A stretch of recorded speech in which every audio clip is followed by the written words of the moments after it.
Welcome to another episode of TBF. German farmers have been protesting rising fuel prices and taxes in their country by dumping manure in Berlin as a form of demonstration.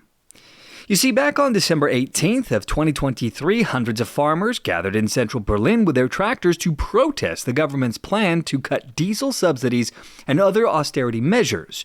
The farmers were expressing their discontent by carrying placards with messages such as, "Your politics are a declaration of war against farmers," and "Too much is too much, it's over now."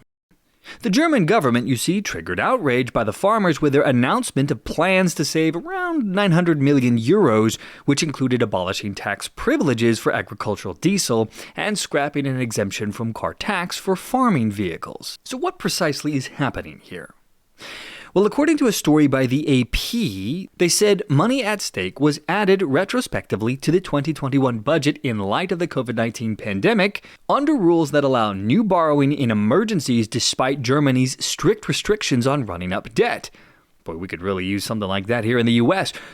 Anyway, surprise, surprise, it eventually wasn't needed for that purpose, and the left-center Schulz three-party coalition decided in 2022 to put the money into Climate and Transformation Fund, arguing that investment in measures to protect the climate would help the economy recover from the pandemic. However, according to the AP story, lawmakers with the main conservative opposition bloc contended that it was just a trick to get around Germany's so-called debt brake, and 197 of them complained to the Federal Constitutional Court. So basically what happened here is, instead of returning the money, these scumbag politicians were trying to do an end run around the wishes of their citizens and enforce their own climate agenda. Anyway, the AP goes on to note that the managing director of environmental group Greenpeace's German branch, Martin Kaiser, said Wednesday's ruling was a, quote, bitter setback for the protection of the climate, and criticized the government for trying to finance the climate-neutral transformation of the economy with financial conjuring tricks. So, back to the farmers and their manure-spouting protests. Their actions were inspired by similar protests in France, where farmers there had previously dumped manure at government buildings.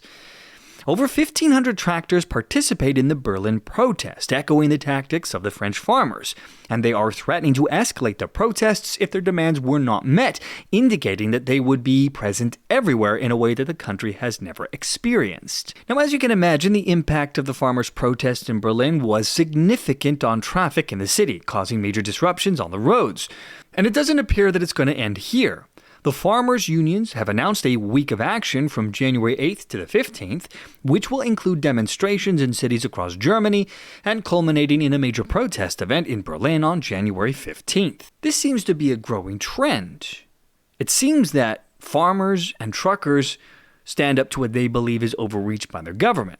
After all, over the last couple of years, there's been a huge increase in dictatorial control from Western democracies all over the globe.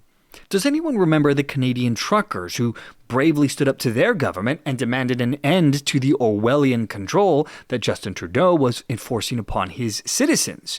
You see, that trucker protest in Canada, which was known as the Freedom Convoy, began in late January 2022 in response to a mandate requiring Canadian cross-border truckers to be vaccinated against COVID-19. The protest escalated and expanded to oppose all pandemic-era mandates, causing significant disruptions, including blocking traffic and obstructing the U.S.-Canadian border. As the protests continued, Canadian authorities took measures to end disruptions there. Prime Minister Justin Trudeau invoked rarely used emergency measures, granting police greater leeway to impose fines, imprison protesters, and tow vehicles blocking roads. But it didn't stop there.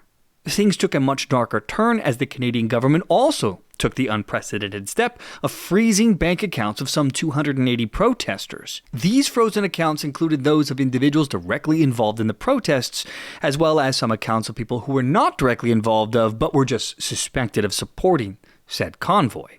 The civil liberties of Canadians was put on notice. Stand in the way of your government and they're going to crush you. And indeed, that is exactly what happened there. Eventually, the Canadian government just began rounding up protesters, arresting more than 190 people and filing about 500 charges, not to mention the confiscation of dozens of vehicles used by the demonstrators. And the protests then were finally driven away on February 20th of 2022, following a 2-day effort by police officers from across Canada. However, the aftermath of the protests continued to be felt. The trial of 2 protest leaders, Tamara Lich and Chris Barber, faced mounting delays due to legal arguments. And the public, it seems, took notice as the truckers and their supporters also became an important constituency and were courted by Prime Minister Justin Trudeau's main political opposition. Anyway, let's go back to Germany and their farmer protest. The fallout here could be multifaceted. Politically, the protests could put significant pressure on the German government to reconsider its austerity measures. If the government fails to address the farmers' concerns adequately, it could face further protests and potential political instability. And perhaps this is what is needed here.